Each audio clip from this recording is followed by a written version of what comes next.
മരണശേഷം ഒരു മനുഷ്യൻ നീതിമാനായിരുന്നുവെന്ന് ശത്രുക്കൾ പോലും വിളിച്ചു പറയുന്ന രീതിയിൽ ജീവിതം നീതീകരിക്കപ്പെടണം.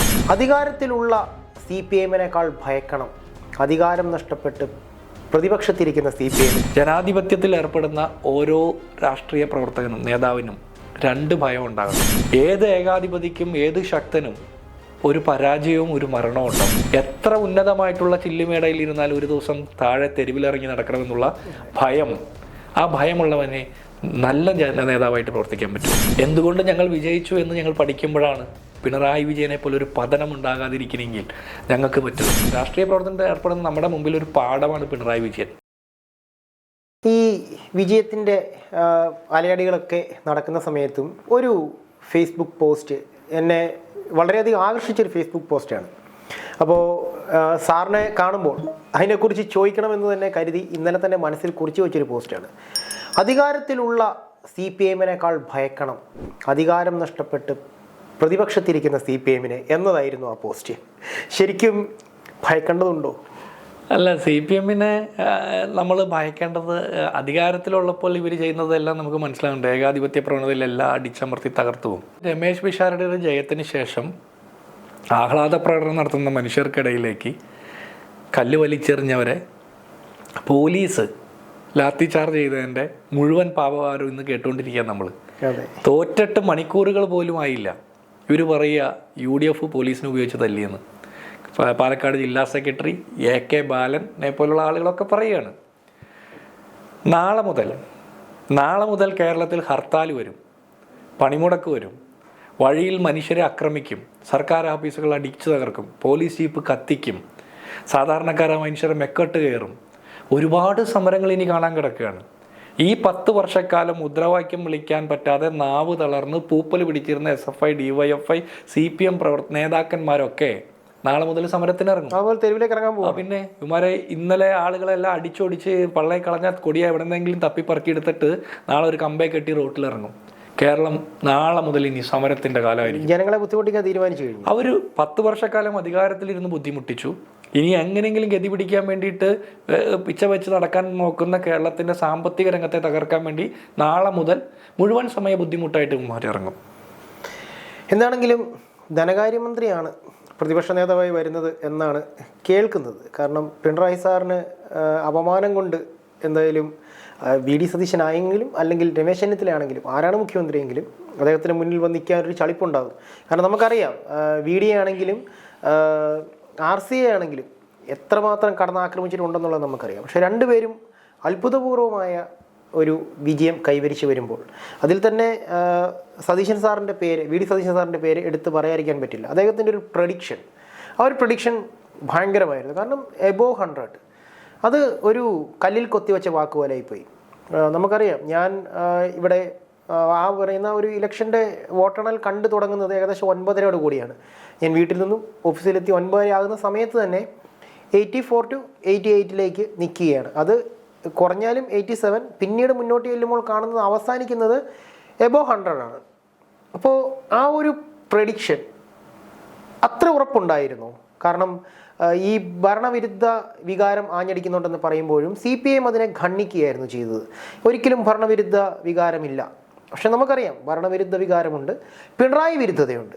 ഇത് രണ്ടും കൃത്യമായി വോട്ടുകളായി മാറുമെന്നൊരു ഉറപ്പ് അദ്ദേഹത്തിനുണ്ടായിരുന്നു. അതായിരുന്നു അദ്ദേഹത്തിൻ്റെ പ്രഡിക്ഷൻ.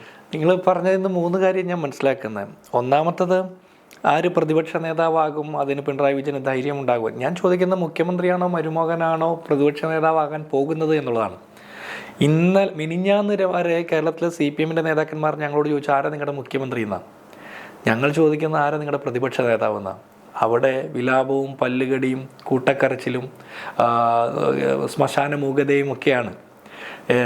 കുറച്ച് ദിവസം മുമ്പ് സജി ചെറിയാൻ പറഞ്ഞത് കയറ് തികയില്ല തൂങ്ങിച്ചാകാൻ എന്നാണ്. അപ്പോൾ ഇപ്പോൾ AKG സെൻറ്ററിലേക്ക് കയറുകളുടെ ഘോഷയാത്രയാണെന്നാണ് കേൾക്കുന്നത്. ആരും മരിക്കരുത് എന്ന അഭിപ്രായമുണ്ട്. ജനാധിപത്യത്തിൽ ഏർപ്പെടുന്ന ഓരോ രാഷ്ട്രീയ പ്രവർത്തകനും നേതാവിനും രണ്ട് ഭയം ഉണ്ടാകണം. ഒന്ന്, ജീവിതത്തിൽ മരണഭയം ഉണ്ടാകണം. ഒരു ദിവസം അവസാനിക്കും, മരണം നീതീകരിക്കപ്പെടണം.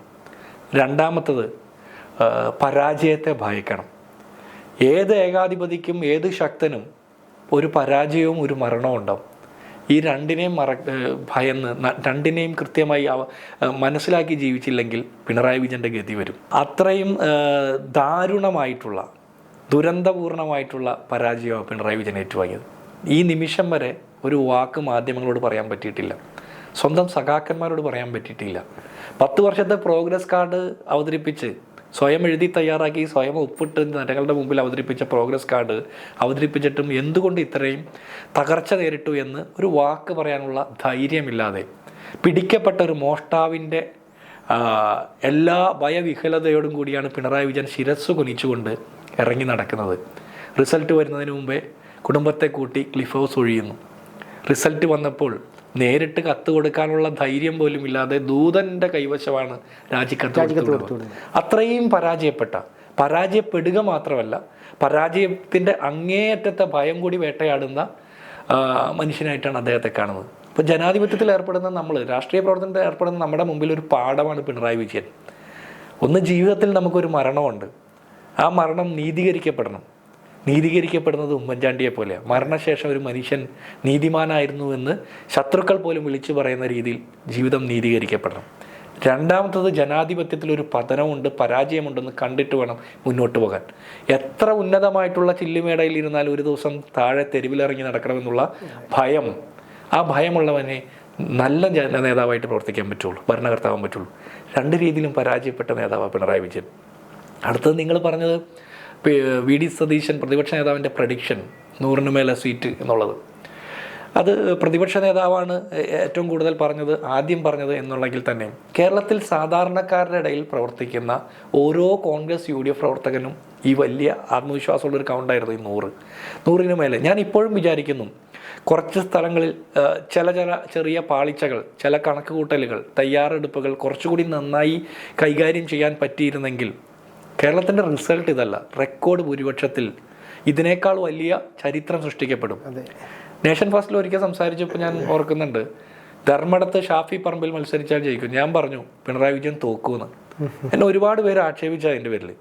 അബ്ദുൾ റഷീദ് 6 റൗണ്ട് പിണറായി വിജയനെ പുറകിൽ നിർത്തി പാർട്ടി കോട്ടകളിൽ വെള്ളം കുടിപ്പിച്ചു.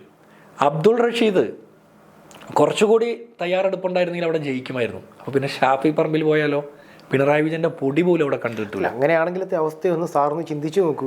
മരുമകൻ ജയിച്ചു, അമ്മായച്ചൻ തോറ്റു, അദ്ദേഹം എന്ത് മുഖം വെച്ചിട്ട് വീട്ടിലേക്ക് ഇല്ല. ഇത് ദൈവമായിട്ട് അദ്ദേഹത്തിന്റെ വിജയം കൊടുത്തതേ ഞാൻ പറയൂ. അല്ല, ഇതിപ്പോൾ അമ്മായച്ചനും മരുമകനും മുഖത്തോട് മുഖം നോക്കിയിരുന്ന് സങ്കടം പറയാം. ഇപ്പോൾ വീട്ടിൽ തന്നെ പ്രധാനപ്പെട്ട 2 ആളുകളായല്ലോ, പുറത്തധികം പേര് ഇനി ബാക്കിയില്ല. അവരുടെ കുടുംബത്തിലേക്ക് പാർട്ടി ഒതുക്കപ്പെട്ടതിൻ്റെ ഭാഗമാണ്. ഞാൻ വിചാരിക്കുന്നത്, ഞങ്ങൾ ഈ 10 വർഷക്കാലം കേട്ട ആക്ഷേപങ്ങളുണ്ട്. ആക്ഷേപങ്ങൾ ചെറുതല്ല.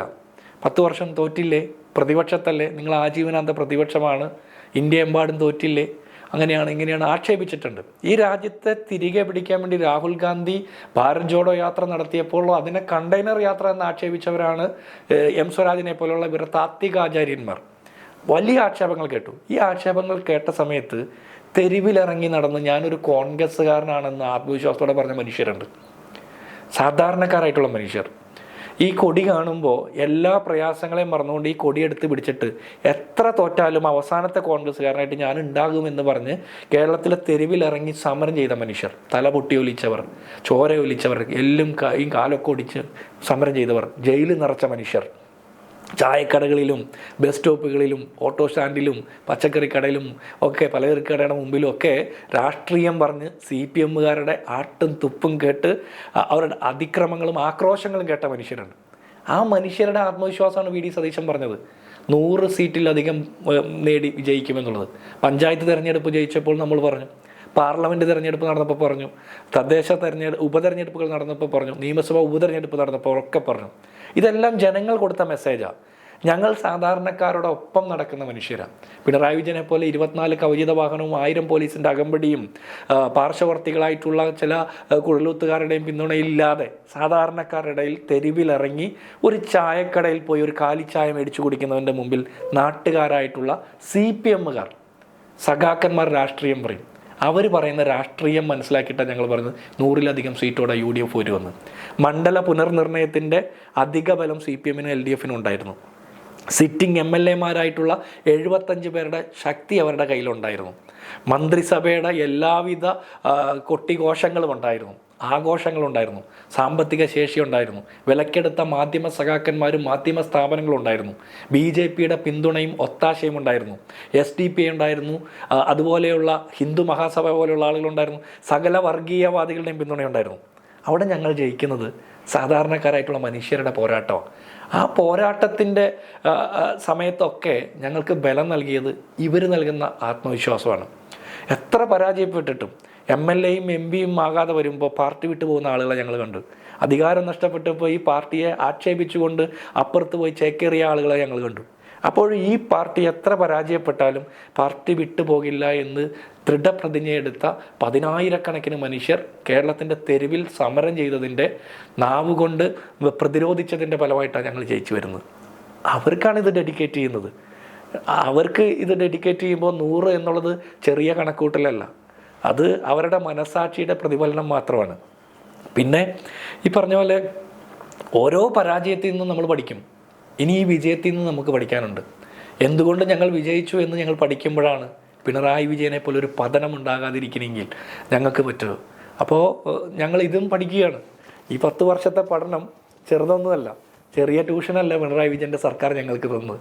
പിണറായി വിജയൻ്റെ സർക്കാർ ഞങ്ങളെ പഠിപ്പിച്ചെടുത്തു അല്ലേ. ഞങ്ങളെ പഠിപ്പിച്ച പാഠം എങ്ങനെ ജനങ്ങളോടൊപ്പം ആയിരിക്കണം എന്നുള്ളതാണ്. ഞങ്ങൾ മോശക്കാരായതുകൊണ്ടല്ല തോറ്റുപോയത്, ഞങ്ങൾക്ക് കൃത്യമായിട്ട് പലതും അവതരിപ്പിക്കാൻ പറ്റാതെ പോയതുകൊണ്ടാണ്.